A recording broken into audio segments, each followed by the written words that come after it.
Bueno, vamos a poner a iniciar. Bueno, hola a todos, mi nombre es Florencia Mora, yo soy patóloga, hice la residencia en el Hospital Italiano y me invitó la doctora Bernicke para prepararles esta clase de carcinoma de mama, enfocándonos en lo que son los factores pronósticos histológicos. Al final de la presentación les dejo mi mail por si tienen alguna consulta o alguna duda o necesitan algo de información que no tienen, libros, lo que sea, me pueden escribir, no tengo problema. Bueno, para comenzar con el cáncer de mama, con una introducción pequeña, ya todos saben la importancia que tiene el cáncer de mama, es la causa más frecuente de cáncer en mujeres en el mundo y además es también la causa más frecuente de mortalidad por cáncer al día de hoy, a pesar de que se ha avanzado mucho con los tratamientos y con las técnicas de detección precoz, seguimos teniendo una alta mortalidad y una alta incidencia de cáncer de mama en el mundo, por lo cual es muy importante que lo conozcan y que como patólogos tenemos un rol muy importante en lo que es el diagnóstico de estas lesiones para que puedan recibir un tratamiento adecuado a cada paciente, ya que cada paciente va a tener una biología específica y va a tener un comportamiento y va a necesitar un tratamiento en especial. Entonces, sabemos que los carcinomas invasores son todos los tumores que han sobrepasado la membrana basal e infiltran el estroma subyacente. Entonces, habrán visto en otras clases quizás las lesiones precursoras del carcinoma invasor, habrán visto que son lesiones que están confinadas en las estructuras dentro del ducto, pero estas lesiones pueden progresar, no siempre, pero a veces pueden progresar y van a generar estos carcinomas invasores que vamos a comenzar a ver ahora. Vamos a ver que el carcinoma de mama es un carcinoma muy heterogéneo. Cuando decimos carcinoma invasor, podemos estar hablando de una lesión que se va a comportar muy bien o una lesión que va a llevar a la muerte en muy poco tiempo. Entonces, como patólogos tenemos el rol de clasificarlos, de darles un nombre y de orientar al médico tratante a tomar las mejores decisiones posibles para que esa paciente reciba el tratamiento que le corresponde. Entonces, en esta clase me quiero focalizar en que aprendamos a diagnosticarlos, a clasificarlos, a graduarlos y a saber qué cosas son importantes que estén en nuestros informes cuando se trata de un carcinoma invasor, sea en una biopsia core, sea en una cuadrantectomía o sea en una mastectomía. Hay cosas que son básicas para un informe que tienen que estar porque son las que le van a permitir al mastólogo, al oncólogo, tomar decisiones adecuadas con esos pacientes.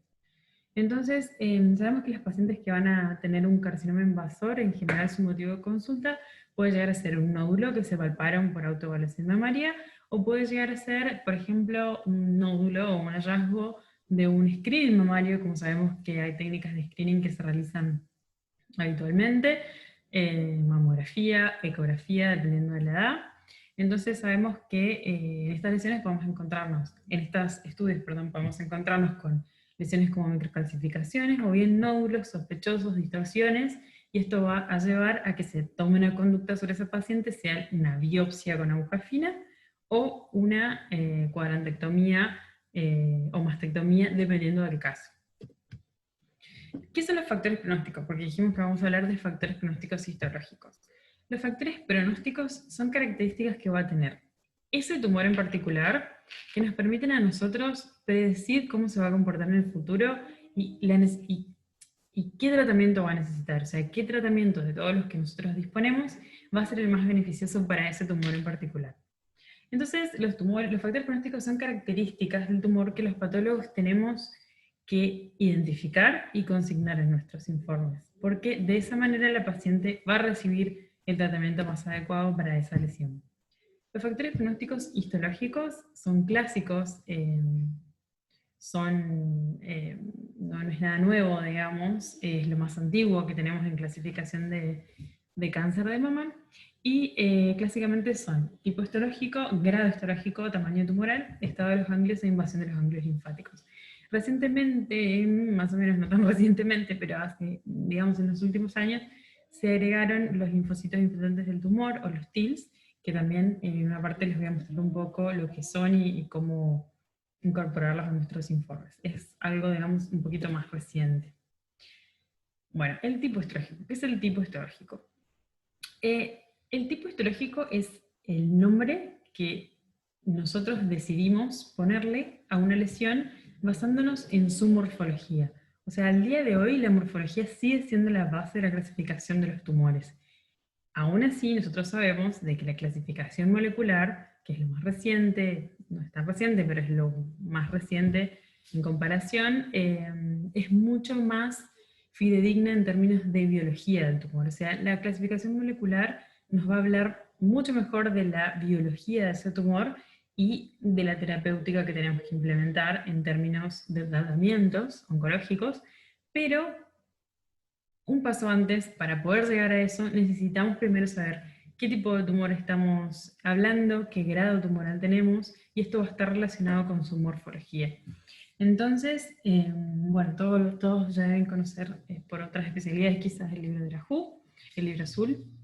El libro azul clasifica a todos los tumores de las distintas partes del organismo. En el caso de mama particularmente, el año pasado salió la última versión del libro azul de mama particularmente. Hace muchos años estaba junto con el de gineco, pero por hoy tiene un libro particular porque se ha complejizado un montón la patología de la mama y su tratamiento. Y bueno, y salió el último hace no mucho tiempo. El que no lo tenga, si quiere me lo pide por mail, yo se lo puedo mandar porque tengo una versión un poco ahí rara, pero que sirve, escaneada básicamente. Así que si alguien lo quiere, me manda mail y se lo comparto. Entonces, como decíamos, para clasificar los tumores nos vamos a basar en el libro azul de la WHO, todos los tumores que están ahí, cada uno representa una entidad distinta y cada uno tiene un comportamiento diferente y una biología distinta. Entonces, cuando nosotros nos encontramos con una biopsia de mama que tiene un carcinoma invasor, nosotros lo primero que vamos a querer hacer es identificar qué tipo de carcinoma, o sea, qué tipo histológico tenemos enfrente. La gran mayoría de los casos, vamos a ver, que van a ser carcinomas no especiales. El carcinoma no especial, en el pasado se le decía también carcinoma ductal, pero hoy se prefiere el término no especial. Significa que no cae en ninguna categoría especial, o sea, es un diagnóstico de exclusión. Si nosotros vemos un tumor que tiene características distintivas correspondientes a un tipo especial, se clasificará como tipo especial, y si no tiene ninguna característica, se clasificará como no especial. Y van a ser la gran mayoría, o sea, los que hayan tenido oportunidades de derrotar el mama o de haber visto biopsias de mama, se van a dar cuenta que la gran mayoría de los tumores no son todos iguales entre sí, no significa que porque sean no especiales van a lucir igual, no lucen igual, de hecho son bastante distintos entre sí, pero no tienen ninguna característica morfológica que permitan llamarlos especiales. Entonces, los tipos especiales van a corresponder al 25% más o menos de los tumores, y dentro de estos especiales, el lobulillar, que es un subtipo que lo habrán escuchado ya nombrar un montón, representa la gran mayoría. O sea que, como para que vayan teniendo en mente que en realidad los tipos especiales de cáncer de mama son raros. Para que un tumor sea especial, sea puro, debe representar más del 90% de su morfología, o sea, esas características distintivas deben estar en casi todo el tumor. Si eso no sucede, puede ser un tumor mixto, o sea, puede ser un carcinoma no especial con componente de algún subtipo especial. Vamos a ver un poquito más adelante que cuando ese subtipo es de peor pronóstico, es importante consignarlo porque ese pequeño componente quizá le va a estar empeorando el pronóstico a ese paciente. Ahora lo vamos a ver un poco con mayor profundidad.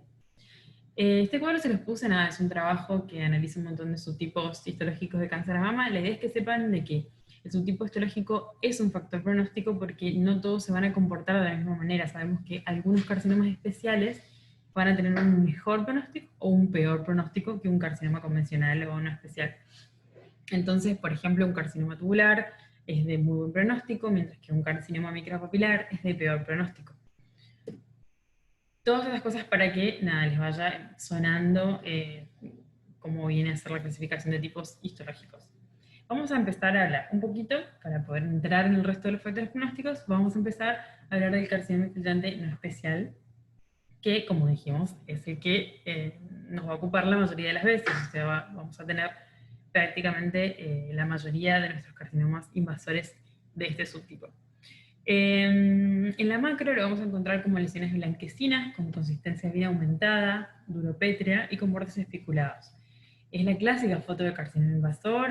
Tenemos, por ejemplo, en esta, como se puede ver acá en esta fotito, tenemos tejido adiposo mamario con tractos blanquecinos fibromusculares de la mama normal, y este nódulo bien blanco, que si pudiéramos tocar su consistencia estaría bien aumentada, se nota bien dónde empieza y dónde termina, con sus bordes bien irregulares, que se irradian formando como esta forma estrellada, y en algunos puntos vemos estas zonas más blanquecinas que probablemente correspondan a microcalcificaciones, que a la hora de cortarlas con una cuchilla les sentimos como crujir. Eso es bastante frecuente en los carcinomas especiales. Y si vamos a la microscopía, recuerden que, que vamos a tener morfología heterogénea, pero normalmente, digamos habitualmente, en general, lo que vamos a encontrar son formación de ductos, nidos y cordones, que van a estar infiltrando un estroma con esta desmoplasia o reacción estromal.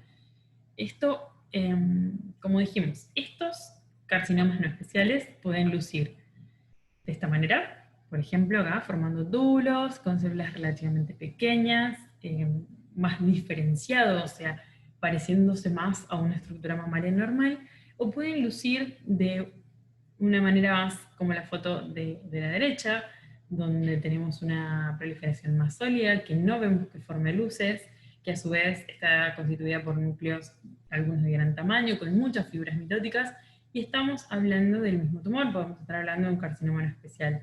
Entonces, a la hora de clasificar estas lesiones, nosotros tenemos que graduarlas, y ahí vamos a pasar a nuestro segundo factor pronóstico, que es el grado tumoral. El grado tumoral hoy por hoy está, digamos, convenido utilizar la clasificación de Nottingham, que muchos la habrán escuchado ya.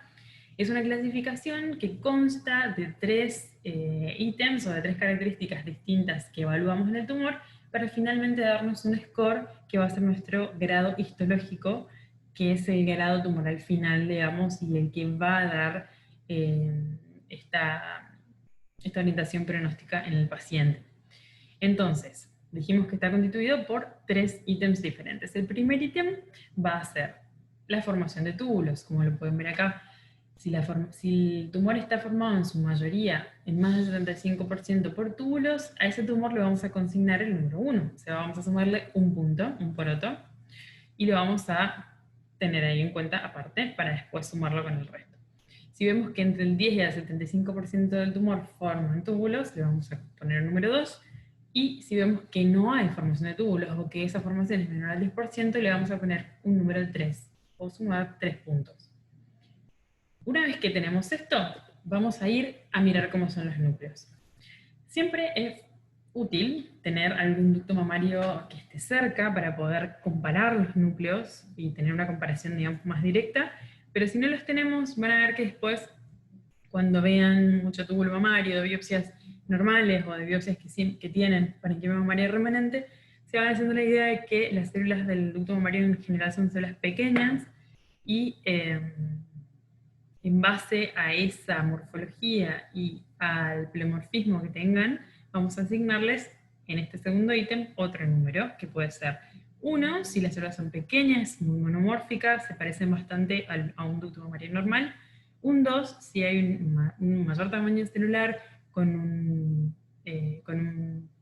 leve pleomorfismo o un incremento de la variabilidad entre células. Y un 3, si vemos que son células marcadamente pleomórficas, como en este caso lo podemos ver en este, no sé si van a ver la foto bien, tenemos un marcado pleomorfismo celular, o en este caso, un marcado pleomorfismo, células grandes, células pequeñas, células con núcleos bien abiertos.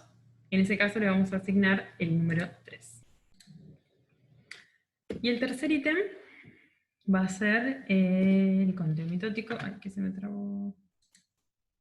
El conteo mitótico, que antes la teníamos un poquito más fácil, porque también teníamos un número que contábamos en el campo y directamente nos consignaba un número, pero hoy por hoy sabemos que hay mucha variabilidad en los campos del microscopio, de los distintos microscopios que podemos llegar a tener cada uno. Entonces, para tener una mejor, digamos, para tener una mejor correlación entre patólogos, lo que se hace es utilizar una tabla de comparación. Esta tabla que puse acá es solamente el inicio de la tabla, es mucho más larga, porque va a depender del diámetro que tenga el campo de los distintos microscopios, pero orientativamente nada, les quería mostrar cómo es, en base al campo que tenga el microscopio de cada uno. Lo que tiene que hacer es fijarse qué número de mitosis corresponde a ese campo, y en base a eso consignar un número que otra vez va a ser 1, 2 o 3. Cuando tengamos toda esta información, que ahora parece un montón, pero en el momento que tengan la biopsia se hace muy rápido y se hace enseguida y se hace, digamos, rutinariamente, sumamos estos números y nos va a dar un score que va a ser el grado histológico de ese tumor.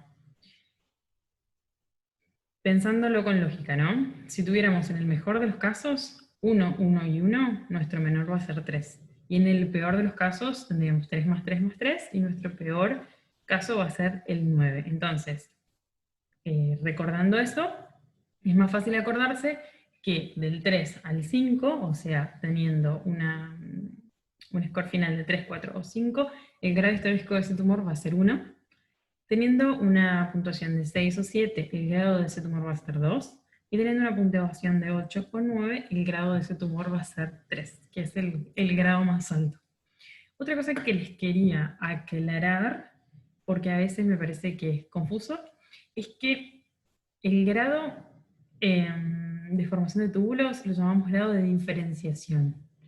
El grado nuclear lo llamamos grado nuclear, y el índice mitótico lo llamamos índice mitótico o GM. Y el score final se denomina grado histológico. Y ese es el grado que nos va a importar, porque los otros, digamos, son ítems que nos van a llevar a asignar un grado, pero no son grados en sí mismos. Entonces es importante que cuando en su informe final pongan grado histológico, consignando el grado final para no generar confusiones. Por ejemplo, si tuvieran un tumor que no tenga diferenciación tubular, por ejemplo un lobulillar de bajo grado, un lobulillar clásico, no tiene diferenciación tubular, entonces le ponemos un 3. Grado de diferenciación es 3. Pero después, si tenemos núcleos pequeños en el lobulillar clásico, o tenemos un índice mitótico mínimo, 1 más 1, nos va a dar 5, y esto nos va a estar hablando de un tumor de bajo grado, un grado 1. Y si nosotros confundimos el grado de diferenciación con el grado histológico, podemos terminar poniendo el grado 3 por la diferenciación a un tumor que en realidad es de muy bajo grado. Espero lo hayan entendido, si cualquier duda me preguntan, pero me ha pasado ver informes que por ahí generan confusión en esos dos ítems, porque a veces queremos llamar grado histológico a lo que en realidad es el grado de diferenciación. Así que bueno, nada, que aclararse eso. Siguiendo con los factores pronósticos, el siguiente es el tamaño tumoral, muy simple, muy intuitivo. Si la lesión es pequeña, el tamaño, o sea, si está remetida enteramente en el vidrio, el tamaño lo podemos medir microscópicamente. Si no, si las lesiones son mayores y no entraron en ese vidrio, es mejor considerar el tamaño macroscópico. Y algo que les quería recalcar, porque me parece importante, es que hoy por hoy que la gran mayoría de los carcinomas de mama son biopsiados y que hay tanto screening mamario, con lo cual podemos tener lesiones realmente pequeñas, tengan en cuenta que si recibimos una resección de una lesión que fue biopsiada y era una lesión muy pequeña, quizá tengamos un tumor de 2 milímetros y eso no sea realmente el tamaño que le va a importar a nuestro T, o sea, a nuestra clasificación final, a nuestro TNM, como tamaño tumoral. Entonces es importante hacer una correlación y tratar de buscar la biopsia previa, si es que la tenemos nosotros, y comunicarnos con el médico tratante para obtener una medición por imágenes, para que podamos hacer una correlación y no poner un tamaño mínimo a un tumor que en realidad digamos, se sacó la mayor parte en la biopsia.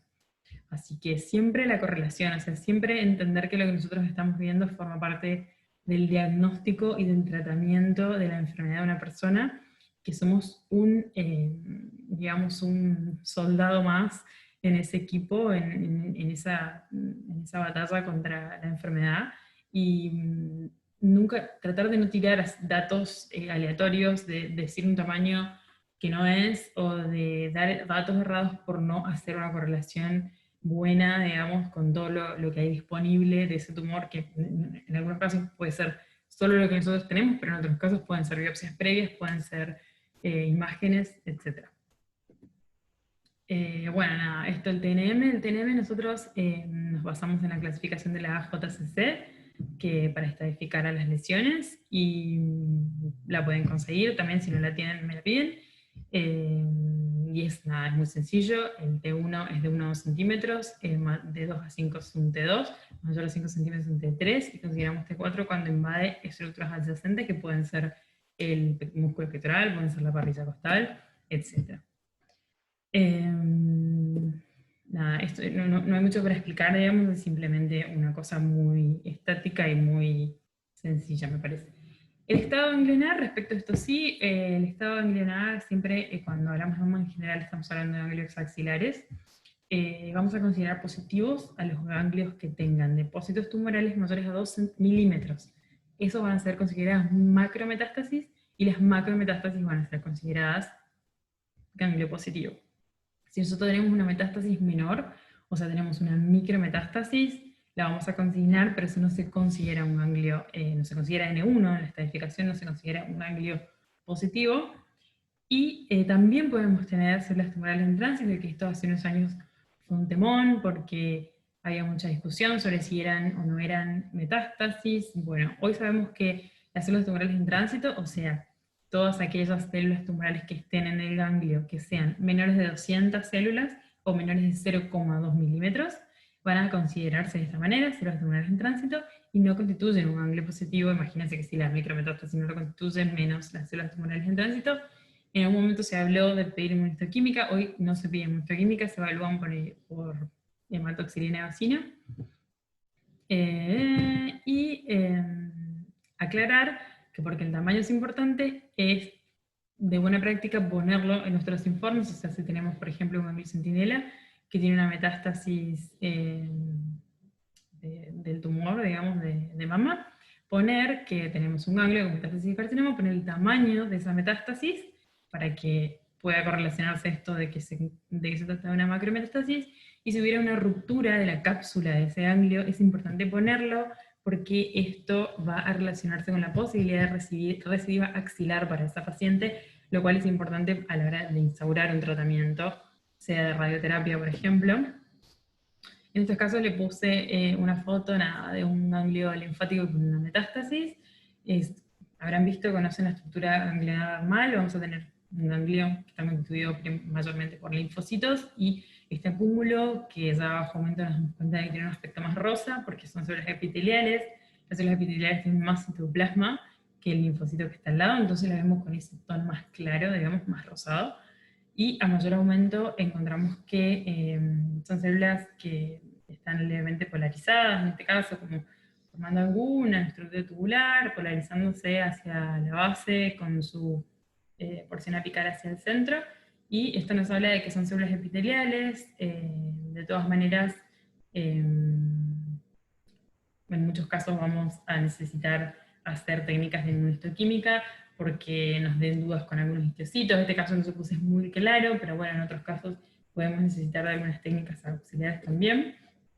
Y esta foto es para ilustrar básicamente lo que es la extensión extracapsular. Cuando la metástasis en ese ganglio se extendió a través de la cápsula e invadió el tejido adiposo adyacente, decimos que hay extensión extracapsular, y lo tenemos que poner en nuestro informe. Ponemos un ganglio linfático con metástasis de carcinoma que mide tanto, con extensión extracapsular, y esa es una información importante para el médico tratante. La invasión de vasos linfáticos, o las embolias que normalmente les llamamos, son presencia de células tumorales dentro de espacios vasculares en zonas adyacentes al tumor. Esto es importante, siempre buscarlas a los alrededores del tumor, no dentro del tumor. Dentro del tumor no se considera una embolia. Y diferenciarlas de artefactos de retracción, que puede llegar a ser difícil de diferenciarlas. Muchas veces necesitamos la opinión de algún otro patólogo, mostrárselo a alguien más, porque en general es un tema que tiene bastante variabilidad interno-observador. De todas maneras, siempre cuando encontramos una, mi consejo sería intentar de buscar más, porque si un tumor que es de bajo grado y que por sus características no va a llevar a un tratamiento agresivo, el hecho de que pongamos que hay embolias, o sea, el hecho de que consignemos invasión de vaso linfático, va a llegar a un tratamiento más agresivo en esa paciente. Entonces tratar de estar bien seguros de lo que estamos viendo sea realmente una embolia y no un artefacto o un efecto de arrastre. Y por último, los TILs. Los TILs son los linfocitos invasores del tumor, los linfocitos intratumorales. últimamente, digamos, en los últimos años adquirió mayor importancia como factor pronóstico.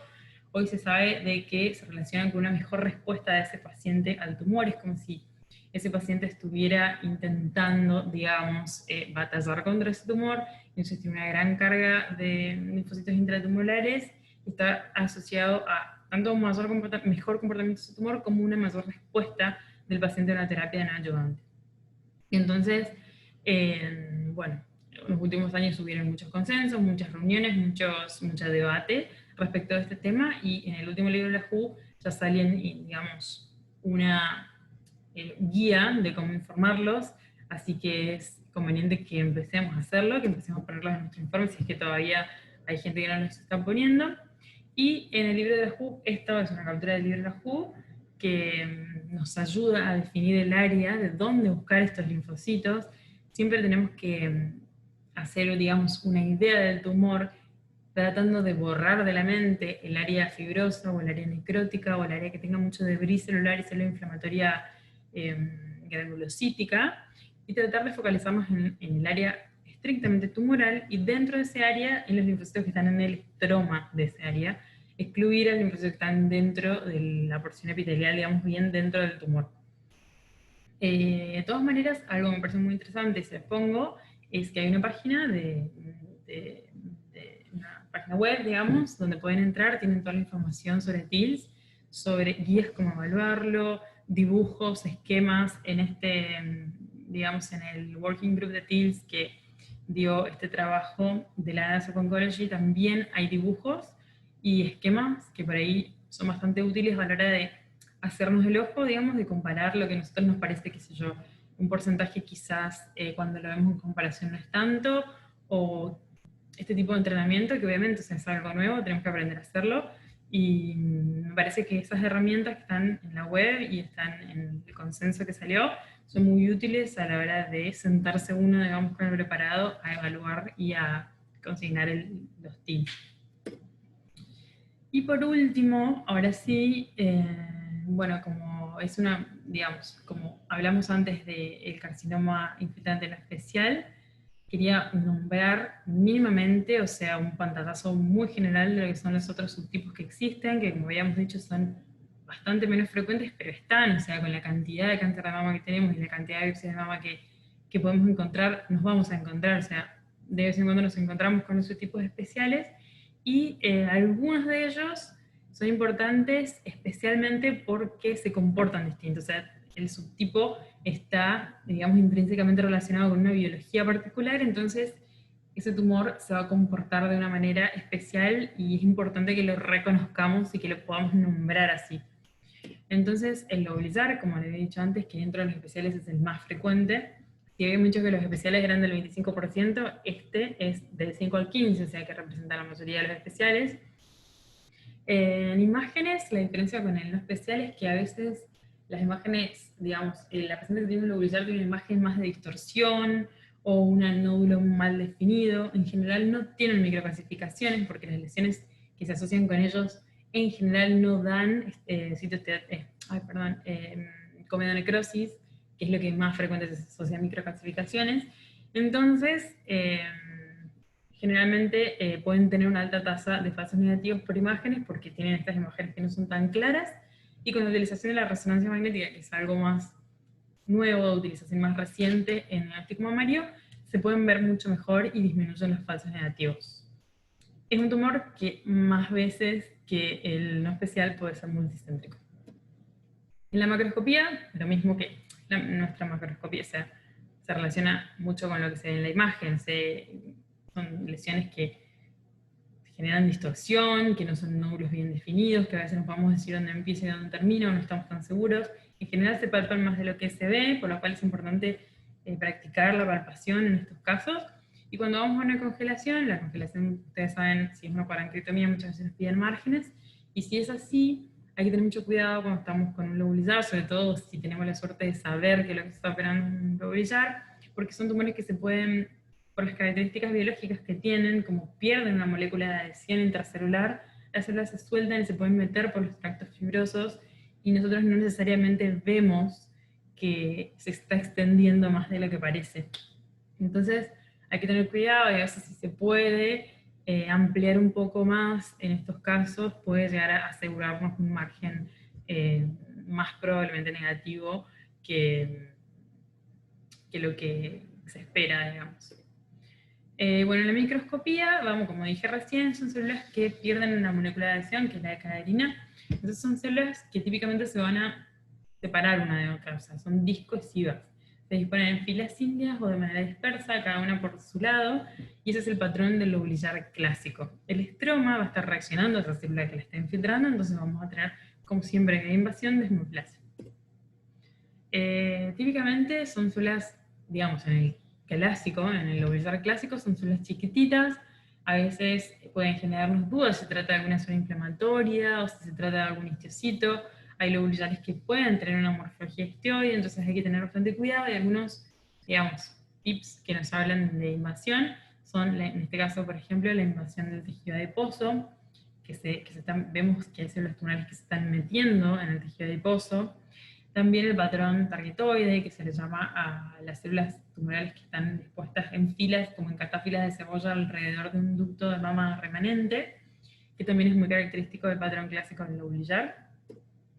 Y tenemos que saber también que dentro del lobulillar hay variantes que son en su patrón no clásico, digamos, que son el sólido, el alveolar, el pleomórfico, el ducto lobulillar, y variantes mixtas que pueden ser el clásico con el alveolar, el clásico sólido, etc. Les puse una foto básicamente para que, nada, que quede un poco la idea de que están ahí. Yo sé que por ahí en una clase es difícil tratar de meter todo lo que hay de distintos subtipos, pero lo importante es que cada vez que los vean o cada vez que encuentren algo que llame la atención puedan recurrir al libro, puedan recurrir a la bibliografía, puedan tratar de discernir si se trata o no se trata de un subtipo especial. Dentro de lo que es el lobulillar y sus variantes tenemos el alveolar, el sólido, el pleomórfico y el túbulo lobulillar. Básicamente decirles que me parece importante recalcar que el pleomórfico es realmente pleomórfico. O sea, hay lobulillares que pueden tener núcleos aumentados de tamaño y no necesariamente ser pleomórficos, o pueden tener incluso un leve pleomorfismo. El lobulillar pleomórfico es un tumor realmente pleomórfico, donde células que son grandes, otras pequeñas, mitosis atípicas, núcleos evidentes, formas irregulares. Es un tumor que realmente les va a llamar la atención, nuclear, digamos, un núcleo. Y cuando está dentro del ducto, o sea, por ejemplo, cuando es un carcinoma intralobulillar pleomórfico, se ve característicamente como una pared de ladrillos que se estuviera desarmando porque tiene esta viscosidad.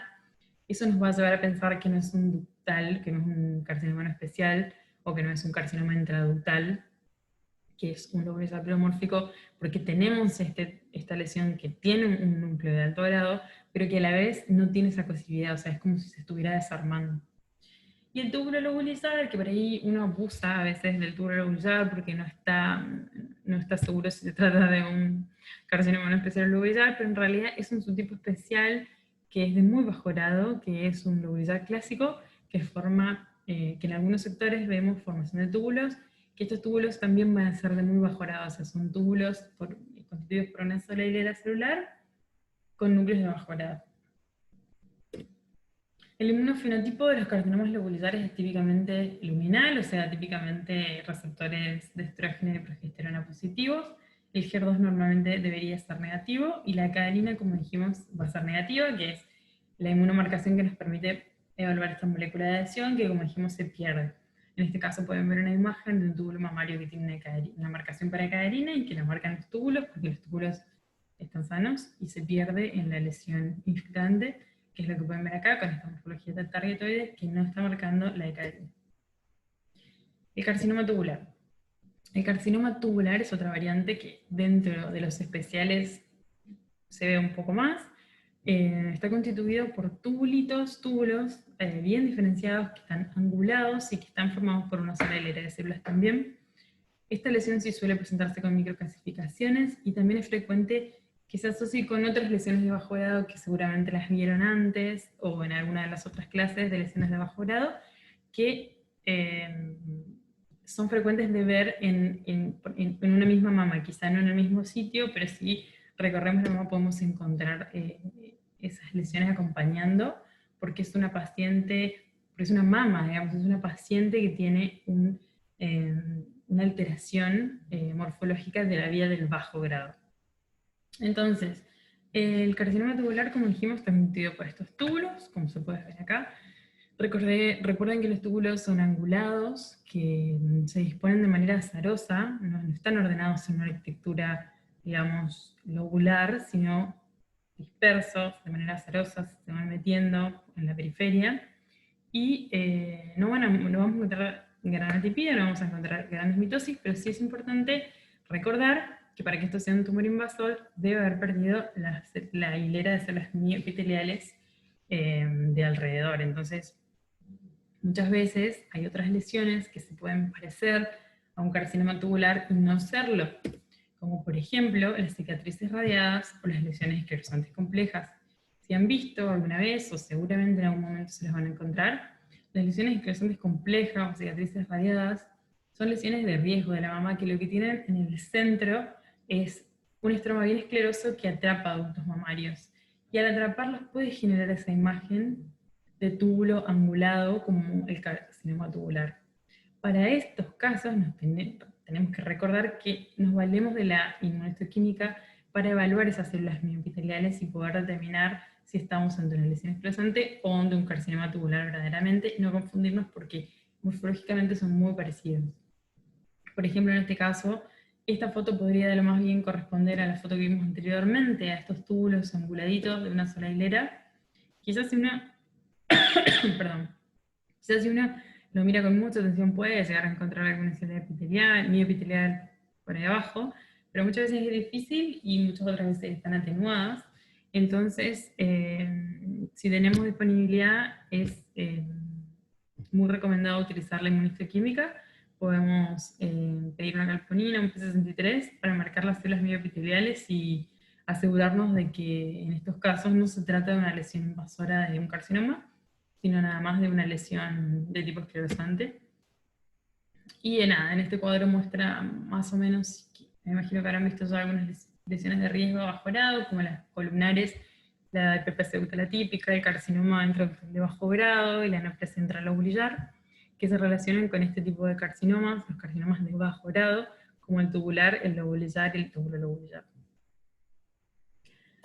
Y por último, uno más solamente porque lo quería nombrar a este sí, porque es un carcinoma que es poco frecuente de ver en su forma pura, pero que muchas veces lo vemos como componente dentro de un carcinoma en especial, y es importante que lo consignemos en el informe, o sea, que pongamos que existe un porcentaje de diferenciación micropapilar, porque ese pequeño porcentaje que puede estar, puede ser el que lleve a esa paciente a una metástasis axilar temprana o a un peor pronóstico.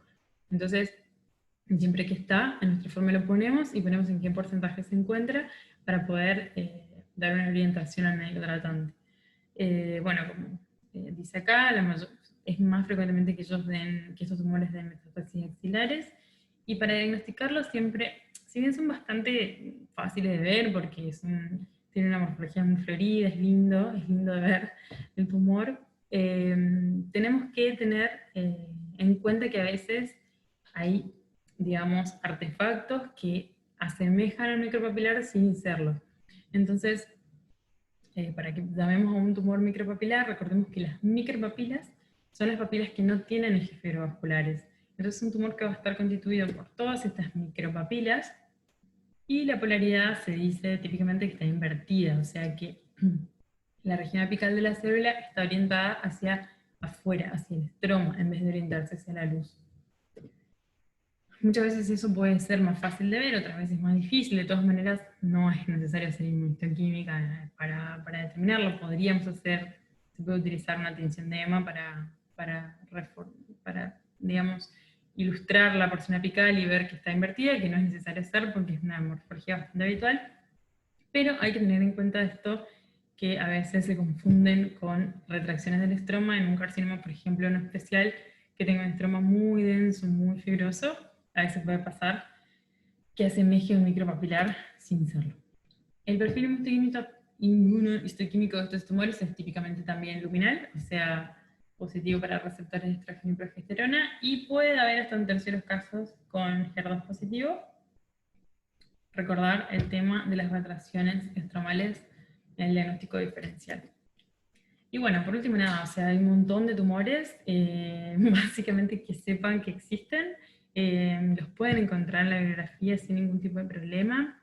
Eh, son lindos de ver, o sea, uno cuando ve carcinomas infiltrantes de la mama siempre es lindo ver los especiales porque tienen morfologías distintas, pues son lindos visualmente, son interesantes, son poco frecuentes, o sea, nos sacan de la rutina de lo que puede ser un especial, un especial, un especial, así que si pueden, si tienen un tiempito y los pueden recorrer, si necesitan el libro de la WHO para poder ver fotos, si necesitan, no sé, el libro de Schnitt, lo que sea que no tengan a mano para poder verlos y para poder seguir estudiando el tema, me pueden escribir, yo tengo todos los libros en digital para compartírselos, así que nada, en este momento, digamos, no sé qué más ofrecer que lo virtual, pero bueno, básicamente espero que hayan entendido, que les sirva para algo la clase, que les guste la patología mamaria y que tengan lindos informes. Siempre es importante revisar los protocolos de la CAP, tratar de que nuestros informes estén lo más completos posibles, que toda la información que el médico necesita a la hora de sentarse adelante de esa paciente a discutir su tratamiento y su pronóstico, que estén ahí, que estén claros, que esté todo que no falte nada, pero a la vez que no sobren tantas cosas porque a veces es difícil interpretar, o sea, nosotros entendemos un montón de patología, pero tenemos que pensar que nuestros informes los va a leer un oncólogo, los va a leer un mastólogo y se va a sentar enfrente de un paciente con ese informe y tiene que decidir terapéuticas en base a eso. Entonces hagamos informes claros, concisos y útiles donde esté toda la información que se necesita para el tratamiento de esa enfermedad. Bueno, creo que eso es todo. Acá está mi mail, así que nada, espero haberles ayudado a haber servido de algo y un saludo para todos.